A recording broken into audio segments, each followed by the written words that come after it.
Hello everyone and welcome back to another AFK journey video. So we have to make another pumpkin pummel video because the hero roster has changed. Apparently it's changing every 3 days or so. Anyway, there are some new heroes in here and I want to give you my recommendations, which are probably going to be the best overall teams for the majority of players. So let's go ahead and get right into it. Okay, so here we have a match against a Paragon 2 opponent, and I will really recommend Lily May and Bonnie because I think for the majority of players, these are going to be your two most highly Paragon upgraded heroes, and they're both very good for PvP. But definitely along with them, you want to have a tank. So it could be Fresto on days where there are more tiles available and you can run both Fresto and his illusion. I could definitely see that as being good. But when there are only 3 restricted tiles like for today, I really think Ulmus is going to be the best tank for a lot of people because Ulmus is a priority for you to build up for AFK stages. You'll probably have him at Supreme Plus, maybe even Paragon, and he's going to be tanking pretty well for your team.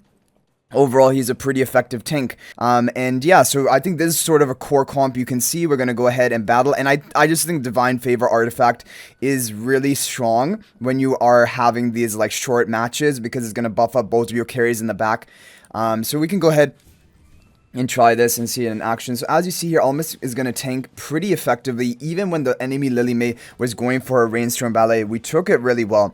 And your Divinefavor artifact on your team cannot be blocked because there's no Siren in the hero pool anymore, and Lily May is going to guaranteed get off her growth stacks. Bonnie's also going to be buffed up, so I think it's a really good artifact choice. Okay, so next up, this opponent is trying to use Faramor. I think if the tiles are arranged in a way that Faramor could actually buff Lily May, like if it happens in coming days, I definitely think Faramor buffing up Lily May would be great, because that's another growth stack for her, and that will make her even more of a threat to deal with.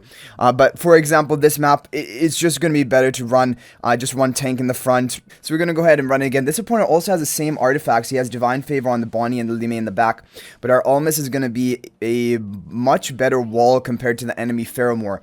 Obviously there's a Paragon difference, but I think even at equal Paragons, Ulmus is going to tank better than the other heroes. Okay, now we've found someone who's actually running the team we're running. Ulmus, Lily May, Bonnie, which I think is the strongest, at least for today. And talking about the other heroes, Velka and Shakira, I really don't think are going to be a good tank for this map specifically, because Velka needs to get her shield, she needs to be adjacent to allies, and you cannot enable that in this map. And then Shakira is like, he's just running in with, and like he's going to get interrupted by an enemy Lily May, so Shakira's not going to be very effective. It's just going to have to be Ulmus in upcoming days. It can be Faramor to buff Lily May for growth stacks, or it can be Fresto if you have more tiles available, so you can get both Fresto and his illusion. But just running Fresto on his own doesn't make any sense. Yeah, so I think that is basically it. We're gonna go ahead and run this team. I definitely think Divinefavor is the best. Yeah, you're gonna see, like, even though this was a Paragon 1 opponent, the Ulmus was the most difficult to shred through of any tank we've seen so far. Any frontline enemy we've seen so far, which really shows your Ulmus is probably the way to go, at least for this first day.